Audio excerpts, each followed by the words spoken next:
नमस्ते एंड जय हिंद। महाराष्ट्र की राजनीति में ऐसा हड़कंप मचा हुआ है, ऐसी ऐसी चीज़ें सुनने में आ रही है कि यार विश्वास करना मुश्किल है।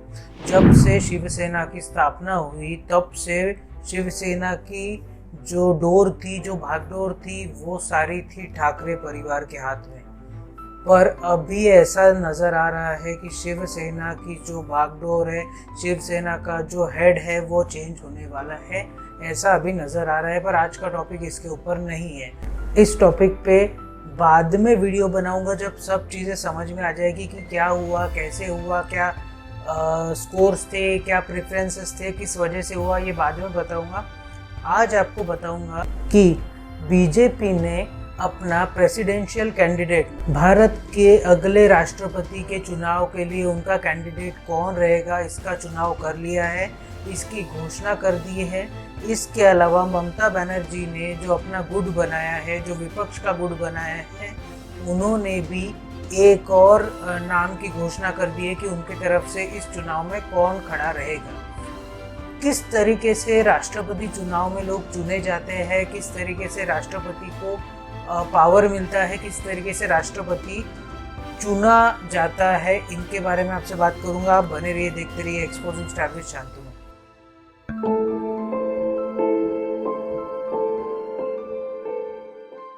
तो जैसे कि आप लोग जानते हैं कि हमारे राष्ट्रपति श्री रामनाथ कोविंद जी, इनका कार्यकाल अभी खत्म होने वाला है, तो हमको नए राष्ट्रपति के चुनाव की तरफ बढ़ना पड़ेगा।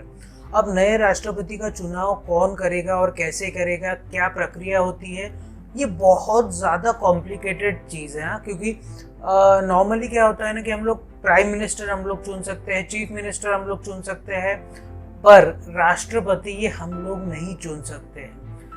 एनडीए की तरफ से, मतलब बीजेपी का जो अलायंस है, नेशनल डेमोक्रेटिक अलायंस एनडीए, उसके तरफ से नाम की घोषणा कर दी है, वो है द्रौपदी मुर्मू। अब द्रौपदी मुर्मू को सिलेक्ट करने का सबसे बड़ा एडवांटेज ये है कि ये ट्राइबल कम्युनिटी से आती है। इसके पहले इन्होंने रामनाथ कोविंद जी को सिलेक्ट किया था, अब इन्होंने एक ट्राइबल को मौका देने की कोशिश की है और मुझे ऐसा लगता है कि द्रौपदी मुर्मू जी चुन के आ जाएगी। उसका रीज़न आपको बाद में बताऊंगा। इसके अलावा ममता बनर्जी ने जो अगला गुट बनाया है, उनके प्रेसिडेंशियल कैंडिडेट का नाम है यशवंत सिन्हा। इस नाम से कोई भी अनजाना नहीं है। यशवंत सिन्हा अटल बिहारी वाजपेयी जी की सरकार में फाइनेंस मिनिस्टर रह चुके हैं, बहुत बड़े कद्दावर नेता है। पर 2019 के बाद से यशवंत सिन्हा को बीजेपी में जम नहीं रहा था, इसलिए उन्होंने टीएमसी का रुख अपनाया, टीएमसी में जाके वो शामिल हो गए। अब ये दोनों के बीच में है लड़ाई। अब किस तरीके से प्रेसिडेंशियल कैंडिडेट जीतते हैं, किस तरीके से भारत का प्रेसिडेंट, भारत का राष्ट्रपति, फर्स्ट पर्सन ऑफ इंडिया चुना जाता है, उसके बारे में बात करते हैं। ये इतना कॉम्प्लिकेटेड इसीलिए है क्योंकि प्रेसिडेंट ऑफ इंडिया को हम नहीं चुनते हैं, मतलब जनता नहीं चुनती, उनको चुनते हैं एमपीज, एमएलएज। और इनका एक बंदे का वोट एक नहीं होता है, उसका कई बड़ा अमाउंट हो सकता है, मतलब राज्यों के ऊपर में डिपेंड करता है। एमपीज और एमएलएज में अगर मैं आपको एग्जांपल दूं तो सबसे ज़्यादा वोट की पावर है यूपी के पास में, क्योंकि भारत का सबसे बड़ा राज्य है, 403 विधानसभा सीटें हैं उसमें, और 403 सीटों में से अगर हम लोग उनके एक वोट का कैलकुलेशन करें, उनका एक वोट की जो पावर रहेगी वो रहेगी 208। मतलब 403 लोगों को अगर 208 से हम लोग मल्टीप्लाई करेंगे तो आसपास वोट आता है 83,824 वोट्स। मतलब एक अकेले उत्तर प्रदेश से वोट्स आ जाते हैं 403 सीटों में से। और सबसे छोटा राज्य या सबसे कम पावर वाला वोट का राज्य है वो है सिक्किम।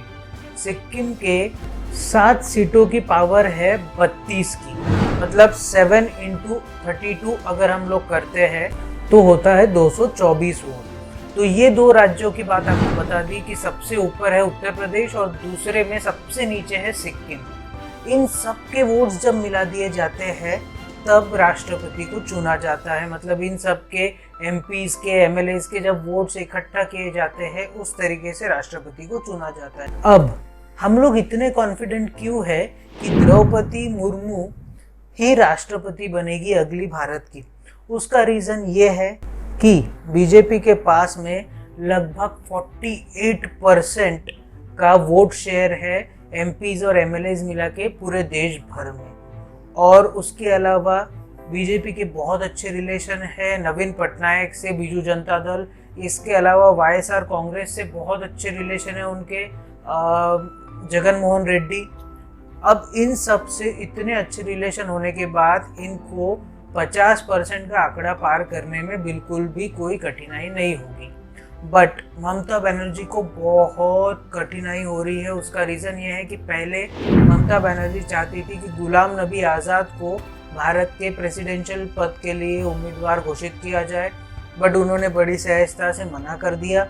उसके बाद में ममता बनर्जी ने शरद पवार की तरफ रुख किया, बट शरद पवार राजनीति के इतने बड़े खिलाड़ी हैं कि वो जानते हैं कि ये हारने वाला चुनाव है और अपने पारी का वो अंत बोल लीजिए या फिर इस तरीके से तो हारना नहीं चाहते, इसीलिए उन्होंने भी मना कर दिया। उसके बाद थक हार कर ममता बनर्जी ने कोशिश की कि कोई नहीं तो फारूक अब्दुल्ला को राष्ट्रपति पद के लिए खड़ा किया जाए, बट उन्होंने भी मना कर दिया। फाइनली यशवंत सिन्हा ने हामी भरी, क्योंकि वो टीएमसी में है तो ममता बनर्जी को उनको ज़्यादा सुननी पड़ती है, तो उन्होंने हामी भरी और वो इस चुनाव को लड़ने के लिए तैयार हो गए हैं। अब बीजेपी ने किसी को ज़्यादा कंसल्ट नहीं किया, एक मीटिंग अरेंज की जिसमें बहुत बड़े बड़े नेता थे, नितिन गडकरी थे, नरेंद्र मोदी थे, इसके अलावा अमित शाह थे, जगत प्रकाश नड्डा थे, कई सारे बड़े लोग थे। उन्होंने मिलकर ये डिसाइड किया कि द्रौपदी मुर्मू जी ही हमारी अगली राष्ट्रपति बनेंगी। और इतना कॉन्फिडेंटली मैं इसीलिए हूँ, आपको मैंने पूरा वोटों का गणित समझा दिया है कि किस तरीके से एमपीज और एमएलएज को मिलाकर 48% ये जो एमपीज और एमएलएज के ताकत है वो है बीजेपी के पास। इसके अलावा बीजू जनता दल और वाईएसआर कांग्रेस, ये सब मिलकर मेरे को लगता है कि 101% इनको प्रेसिडेंट बना ही देंगे। अच्छा, अब बात करते हैं पावर की। ये तो देखा जाए तो राष्ट्रपति के पास में इतना पावर नहीं होता जितना प्रधानमंत्री के पास होता है, ये हम सबको मालूम है। पर हर पार्टी चाहती है कि मेरा राष्ट्रपति वहाँ पे रहे, क्योंकि होता यह है कि राष्ट्रपति जो है वो एक हेड ऑफ द कंट्री है और प्राइम मिनिस्टर उनके ट्रस्टी है, उनके ऑफिस में फॉर एग्जाम्पल काम करते हैं। मतलब कोई भी डिसीजन अगर कैबिनेट फाइनल करती है कि ये हमको करना है, वो फाइल जाती है राष्ट्रपति के पास में। अगर राष्ट्रपति साइन नहीं करते वो फाइल के ऊपर तो वो कानून लागू नहीं किया जा सकता। मतलब end of the day power होती है राष्ट्रपति के हाथ में, पर वो पावर बहुत नाम मात्र होती है, क्योंकि अगर प्रधानमंत्री ने बोल दिया कि राष्ट्रपति को ये साइन करना है तो वो कर देते हैं, जनरली ऐसा होता है।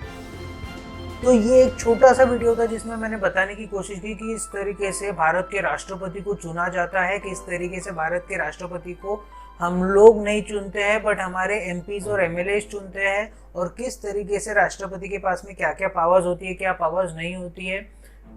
तो यही था एक वीडियो। आशा करता हूँ कि आपको मैं जितना समझाना चाह रहा था उतना बहुत अच्छे से समझा होगा।